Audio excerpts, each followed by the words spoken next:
হঠাৎ করে সমুদ্রের অনেক গভীর থেকে একটা ভয়ঙ্কর প্রাণী বাঁশির মতো শব্দ করে।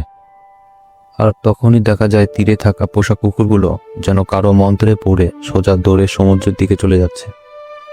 এটা কোনো দুর্ঘটনা না, এটা আসলে জলজ প্রাণীদের সবচেয়ে সাধারণ শিকার করার কৌশল। এই সামুদ্রিক প্রাণীগুলো শুধু সমুদ্রের ময়লা আবর্জনা নিয়ন্ত্রণই করে না, মুহূর্তের মধ্যে যে কোনো ধাতু গলিয়ে ফেলার ক্ষমতাও রাখে। এত শক্তিশালী হওয়া সত্ত্বেও শেষ পর্যন্ত তারাই মানুষের কাছে হেরে যায়। গল্পটা ঠিক আগের পর্বের সেই জায়গা থেকে শুরু হয়।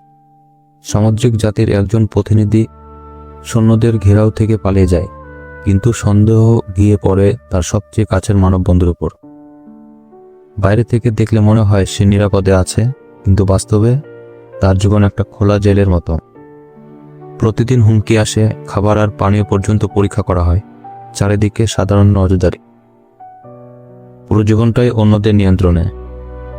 তারপরও সে একটা ভয়ঙ্কর গোপন সত্য নিজের ভেতরে লুকিয়ে রেখেছে, যেটা সে কাউকেই বলেনি। সমুদ্রে সেই প্রাণীটার সংস্পর্শে আসার পর তার শরীরে অদ্ভুত পরিবর্তন শুরু হয়। ডাক্তাররা পরীক্ষা করে কোনো রোগ খুঁজে পান না, মেশিনেও সবকিছু নর্মাল দেখায়, কিন্তু সে নিজে বুঝতে পারে সে আর আগের মানুষ নেই। শুধু একটাই জিনিস তাকে শান্ত করে, ঠান্ডা পরিষ্কার পানিতে নিজেকে ডুবিয়ে রাখা। এদিকে মানুষ আর সামুদ্রিক প্রাণীদের মধ্যে আলোচনা চরম উত্তেজনায় পৌঁছে যায়। হঠাৎ করে পুরো উপকূল জুড়ে অদ্ভুত শব্দ শোনা যেতে থাকে, আর গৃহপালিত প্রাণীগুলো নিজে থেকে সমুদ্রে ঝাঁপ দিতে শুরু করে। সমুদ্রের প্রতিনিধি এটাকে ব্যাখ্যা করে বলে, মানুষ যেমন মাছ ধরে, এটাও তেমনই তাদের স্বাভাবিক শিকার। এই কথা শুনে মানব প্রতিনিধিরা আরো ক্ষিপ্ত হয়ে পড়ে। সভাকক্ষ পরিণত হয় এক উত্তপ্ত বিতর্কে। তবে যৌথ নিরাপত্তা বাহিনীর একজন অভিজ্ঞ কর্মকর্তা বিষয়টার অন্য কিছু আঁচ করে। তার মনে হয় এটা আসলে মানুষের দৃষ্টি ঘোরানোর একটা কৌশল, আসল কাজটা হচ্ছে অন্য কোথাও। কিছুক্ষণের মধ্যেই ভয়ঙ্কর সত্যটা সামনে আসে। সামুদ্রিক জাতি গোপনে মেরু অঞ্চলে বরফ গড়িয়ে দিচ্ছে। তারা এমন এক বিশেষ আবরণ ব্যবহার করছে যাতে তা বের হয় না, আর স্যাটেলাইটও তা ধরতে পারে না। মানুষ যখন বিষয়টা বুঝতে পারে তখন অনেক দেরি হয়ে গেছে। যে বরফ বলতে কয়েক দশক লাগার কথা, তা কয়েক ঘন্টার মধ্যে উধাও হয়ে যাচ্ছে। এটা শুধু বিপদ না, এটা পুরো পৃথিবীর জন্য হুমকি। সব বরফ গলে গেলে সমুদ্রের পানি এত বেড়ে যাবে যে মানব সভ্যতা ধ্বংস হয়ে যেতে পারে। জেনারেল তখনই আলোচনায় বসতে চান, কিন্তু মেরিন অর্থাৎ হোমো অ্যাকোয়া কোনোভাবে নরম হতে রাজি না। তারা বলে মানুষ আগেই প্রকৃতির ক্ষতি করেছে, আর তারা শুধু প্রকৃতিকে আগের অবস্থায় ফিরিয়ে আনছে। এই কথা শুনে জেনারেল একেবারে স্তব্ধ হয়ে যান।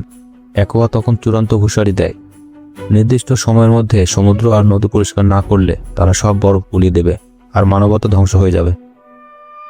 এই অবস্থায় বার্কলে আর তার পরিবার কড়া নজরদারির মধ্যে পড়ে যায়। প্রতিটা পদক্ষেপ নজরে রাখা হয়, প্রতিটা কথা শোনা হয়, ব্যক্তিগত কথাবার্তা আর ব্যক্তিগত থাকে না। কিন্তু অদ্ভুতভাবে রাত নামলে পাহারা ঢিলা হয়ে যায়, ক্যামেরা বন্ধ হয়ে যায়, রাস্তাগুলো নিজে থেকেই খুলে যায়। কোনো প্রশ্ন না করে বার্কলে সোজা সমুদ্রের দিকে হাঁটতে থাকে।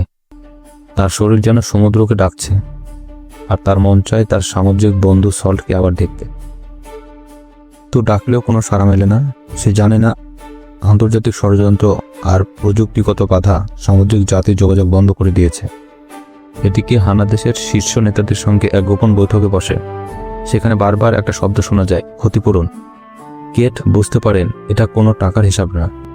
তিনি প্রধানমন্ত্রী হ্যারিসকে সতর্ক করে বলেন, ভুল সিদ্ধান্ত নিলে মানুষ আর সমুদ্রের মধ্যে যুদ্ধ অনিবার্য, আর সেই যুদ্ধে দেশের অর্থনীতি ভেঙে পড়বে, ক্ষমতাও হাতছাড়া হতে পারে। এই কথা প্রধানমন্ত্রীর মাথায় বজ্রপাতের মতো আঘাত করে। সেই রাতে একটা গোপন অভিযানের অনুমতি দেওয়া হয়। বার্কলের খাবারের সঙ্গে গোপনে পরীক্ষার জিনিস বদলে দেওয়া হয়। খাওয়ার পরই সে অজ্ঞান হয়ে যায়। কিছুক্ষণ পর সাদা পোশাক পরা লোকেরা ঘরে ঢোকে, ক্যামেরা বন্ধ করা হয়, তার শরীরে ঢুকিয়ে দেওয়া হয় এক রহস্যময় তরল। কিছুক্ষণের মধ্যে সবকিছু আগের মতো করে ফেলা হয়। জ্ঞান ফিরে পেয়ে বার্কলে কিছুই বুঝতে পারে না। আগের মতো সে সমুদ্রে যায় আর সল্টকে ডাকতে থাকে। এবার সমুদ্র নীরব না, ঢেউয়ের ভেতর থেকে এক পরিচিত মুখ ভেসে ওঠে। দুজন দুজনকে জড়িয়ে ধরে, যেন হারানোর সময় ফিরে পেয়েছে। কিন্তু এই মিলনের সাথে আসে ভয়ঙ্কর খবর। অ্যাকোয়া এখনও বরফ গলানো বন্ধ করেনি, আর পরিস্থিতি এমন জায়গায় পৌঁছেছে যেখানে আর আপোষ সম্ভব না। সল্ট বলে বার্কলে এখনই মানবতার শেষ আশা। সে তাকে বলে একটা পবিত্র শব্দ পাঠাতে, যেটা তাদের প্রাচীন ভাষায় খুব সম্মানিত। এই শব্দের আসল মানে সল্ট নিজেও পুরো জানে না, কিন্তু বিশ্বাস করে এটা বড় প্রভাব ফেলতে পারে। এই দায়িত্ব নিয়ে বার্কলে কেটের কাছে যায়। অর্থ না বুঝেও সল্টের ওপর ভরসা করে এই শব্দটা সরকারি বার্তায় পাঠানো হয়। দিন যায়, বার্তা যায়, কিন্তু সমুদ্র নীরবে থাকে। হঠাৎ একদিন বিশ্বজুড়ে বন্দরে বন্দরে ভেসে আসে সামুদ্রিক প্রাণীর লাশ।